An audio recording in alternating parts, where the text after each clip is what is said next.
नमस्कार मित्रों, आशा करता हूं कि आप खुश हैं और अपनी जिंदगी में स्वस्थ हैं। तो आज मैं आपके सामने एक ऐसा विषय रखना चाहूंगा जो बेहद जरूरी है उन लोगों के लिए जो किसी नई कंपनी में शामिल होते हैं। यानी या तो ये आपकी पहली नौकरी है या तो आप किसी नौकरी में थे पहले और नई कंपनी में आप शामिल होने जा रहे हैं। तो कौन सी वो 5 जरूरी चीजें हैं जो आपको ध्यान में रखनी है ताकि आप जब किसी नई कंपनी का हिस्सा बने तो आप इन चीजों का इस्तेमाल करते हुए अपने लिए आने वाले दिनों में सही तरीके से काम कर पाए।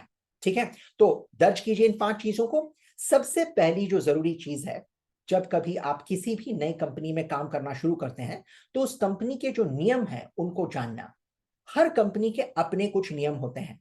अब कंपनी के मुताबिक इन नियमों में बदलाव होता है। हो सकता है कि आप पहले जिस कंपनी में काम करते थे उनके नियम और इस नए कंपनी के नियम काफी अलग हों। हो सकता है उसमें कोई समानता भी हो, लेकिन फिर भी ये जानना बेहद जरूरी है कि जिस कंपनी का हिस्सा मैं बनने जा रहा हूं या बन चुका हूं उस कंपनी के नियम क्या है। अब ये क्यों जरूरी है? क्योंकि अक्सर लोग जब नए होते हैं तो उनसे गलतियां होती हैं। तो आपको ये पता होना चाहिए कि कौन सी गलती है जिसकी माफी है और कौन सी ऐसी गलती है जो काफी खतरनाक साबित हो सकती है। हो सकता है नौकरी से हाथ धोना पड़े। तो कतई ऐसा आपके साथ न होने पाए, इसीलिए बहुत जरूरी है कि आप जब कभी किसी भी नई कंपनी का हिस्सा बनते हैं, आप उस कंपनी का विश्लेषण करें, उसके नियमों को परखें और उसके मुताबिक ही अपने रवैये को वहां पर रखें। दूसरी बात जो बहुत जरूरी है, जिसको अक्सर लोग नजरअंदाज कर देते हैं, कि जिस कंपनी का हिस्सा आप बनने जा रहे हैं, यह जानना बहुत जरूरी है कि उस कंपनी की कार्यशैली कैसी है, जिसे हम कल्चर कह सकते हैं, या फिर उस कंपनी की संस्कृति कैसी है। अब यह जानना क्यों जरूरी है? क्योंकि हर कंपनी का जैसे नियम अलग अलग होते हैं, उसी तरह हर कंपनी का काम करने का ढंग, रहन सहन ये भी अलग हो सकते हैं। कुछ कंपनियां ऐसी होती हैं जो काफी हद तक खुला वातावरण चाहती हैं। अब ये खुला वातावरण क्या होता है? जैसे मान लीजिए अगर आपके मन में कोई सवाल है तो बेझिझक होकर आप किसी से भी पूछ सकते हैं। या फिर अगर आपको किसी को पुकारना है, किसी को संबोधित करना है, तो आप उसे उसके पहले नाम से पुकार सकते हैं। तो वहां पर ना सर बोलने की जरूरत है ना मैडम बोलने की जरूरत है। आप लोगों को उनके पहले नाम से पुकार सकते हैं। तो ये छोटी छोटी चीजें हैं, लेकिन इससे काफी फर्क पड़ता है जिस तरह से आप काम करते हैं और कितनी आपको आसानी के साथ आप अपना काम जो है लोगों के साथ मिलकर कर पाते हैं। तो बहुत जरूरी है कि आप उस कंपनी की कार्यशैली, उसकी पद्धति और उसकी संस्कृति को समझें, परखें। अब ये कैसे करेंगे आप? हर कंपनी में ह्यूमन रिसोर्स नाम की एक टीम होती है, जिसे हम मानव संसाधन कहते हैं।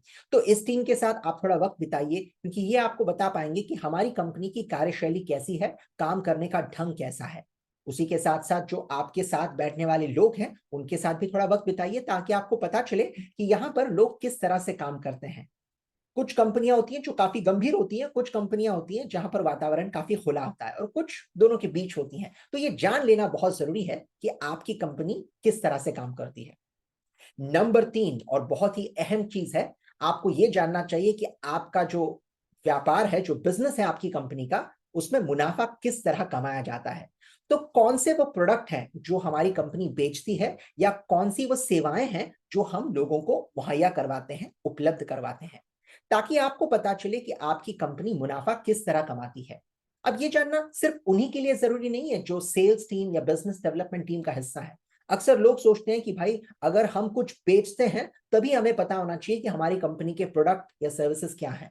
लेकिन आप किसी भी टीम का हिस्सा क्यों ना हो, आपके लिए यह जानना बेहद जरूरी है कि आपकी टीम या आपकी कंपनी किस तरह के प्रोडक्ट्स, किस तरह के सर्विसेज को बेचने का काम करती है, ताकि आपको पता चले कि हमारी कंपनी के मुख्य खर्चे कौन से हैं और किस तरह उन खर्चों को निकालने के बाद हम मुनाफा कमाते हैं। तो अपनी कंपनी को, बिजनेस को परखें, उसे जानें, ताकि आपको बेहतर समझ मिले अपनी कंपनी के बारे में। चौथी जरूरी चीज जो आपको जाननी चाहिए वो है कि आप अपनी कंपनी के जो मुख्य लोग हैं उनके साथ थोड़ा वक्त व्यतीत करें, जिनको हम स्टेक होल्डर्स कहते हैं अंग्रेजी में। अब ये स्टेक होल्डर्स का मतलब क्या है? स्टेक होल्डर्स का मतलब है वो विभिन्न लोग जिनका मकसद आपकी कंपनी में काम करना है या आपकी कंपनी के साथ काम करना है। अब इनमें सबसे पहला व्यक्ति जो आपके लिए जरूरी है वो है, क्या सुना? हाँ, बिल्कुल सही कहा आपने, आपका अपना बॉस। भाई उसे भूलने से काम कैसे चलेगा? तो अपने बॉस के साथ थोड़ा वक्त बिताइए और समझिए कि उनकी कार्यशैली कैसी है, वो आपसे क्या उम्मीद रखते हैं, कौन सी वो चीज है जो आपको करनी चाहिए और कौन सी वो चीज है जिससे आपको परहेज करना चाहिए। उनके काम करने के तौर तरीके को अगर आप समझेंगे तो आपके लिए खासी आसानी होगी। तो ये आपके नए जीवन का जब आरंभ होने जाता है किसी नई कंपनी में, तो इस बात को समझना और करना बेहद जरूरी है। दूसरे लोग जिनके साथ आपको वक्त व्यतीत करना चाहिए वो है आपके अपने सहयोगी, जिनको हम कहते हैं पियर्स। पियर्स का मतलब है वो लोग जिनके साथ मिलकर आप किसी भी चीज पर काम करते हैं, जिनके अगल बगल में शायद आप लोग बैठेंगे और उनके साथ आप दिन भर अपना वक्त बिताएंगे। तो इनको समझना भी बहुत जरूरी है कि मेरे टीम में, मेरे दल में कौन से लोग हैं, उनकी क्या रुचियां हैं, उनकी क्या खासियत है, ये समझना आपके लिए बहुत ज्यादा जरूरी होगा। अब ऐसा भला क्यों? क्योंकि आप अपने दल के साथ, अपनी टीम के साथ अपने घर वालों से भी ज्यादा वक्त बिताएंगे, तो उनको समझना, उनको परखना आपके लिए बहुत ज्यादा जरूरी होगा। और जब कभी आप कहीं फंस जाएं, आपको मदद की जरूरत होगी, तो यही लोग होंगे जो आपको सहारा दे सकते हैं। तो इनके साथ वक्त बिताना ये समझदारी वाला काम है। तीसरे वो लोग जिनके साथ आपको थोड़ा सा वक्त बिताना चाहिए वो है आपके अपने क्लाइंट्स। अब क्लाइंट्स या तो अंदरूनी हो सकते हैं, यानी आपकी कंपनी के अंदर, या बाहर वाले हो सकते हैं।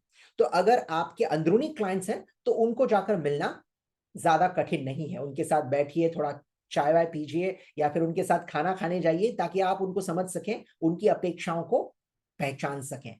लेकिन अगर आपके क्लाइंट्स कंपनी के बाहर के लोग हैं, मान लीजिए आप किसी सेल्स या बिजनेस डेवलपमेंट टीम से ताल्लुक रखते हैं, तब आपके जो क्लाइंट्स होंगे वो कंपनी के बाहर के लोग होंगे। तो ऐसे वक्त पर आप उनसे कैसे मुलाकात कर सकते हैं?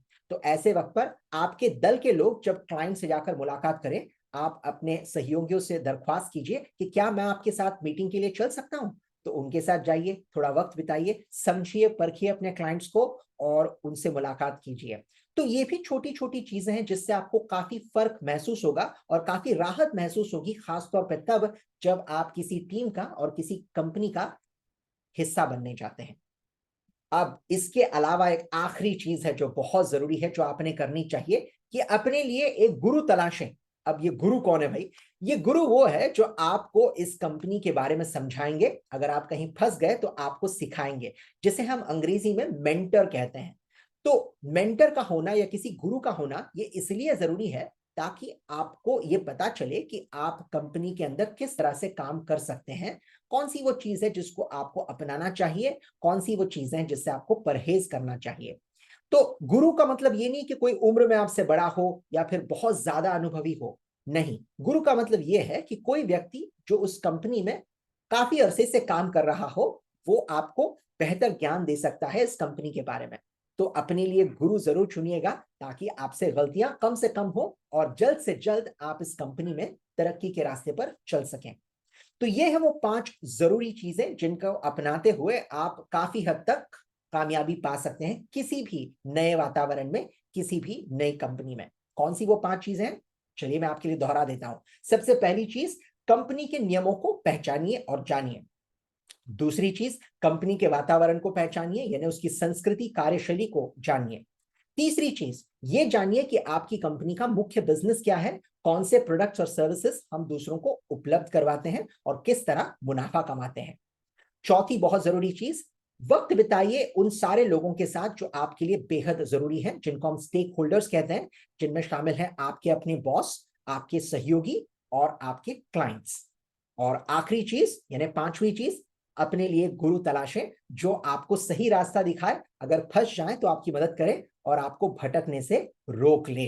इन 5 चीजों को अपनाने से आपका काम जो है काफी हद तक सरल हो जाएगा। और पहले 6 महीनों में इन 5 चीजों को जरूर कीजिएगा ताकि आपको आसानी हो आने वाले भविष्य काल में। अब क्या ये सिर्फ 5 चीजें जो आपको करनी चाहिए? नहीं, इनके अलावा भी बहुत सारी छोटी छोटी चीजें हैं जिन पर आपको ध्यान देना चाहिए, लेकिन मेरे हिसाब से ये 5 वो चीजें हैं जिनको कतई नजरअंदाज नहीं किया जा सकता। तो अपनाइए इन 5 चीजों को और फिर मुझे बताइए कि इनको अपनाने के बाद आपको कोई फायदा हुआ या नहीं हुआ। मुझे पूरा यकीन है आपको जरूर कोई ना कोई फायदा पहुंचेगा। तो इसका इस्तेमाल कीजिए और फिर मुझे तुरंत बताइए कि किस तरह से आपने इसका लाभ उठाया। आने वाले भविष्य काल के लिए आपको ढेर सारी शुभकामनाएं।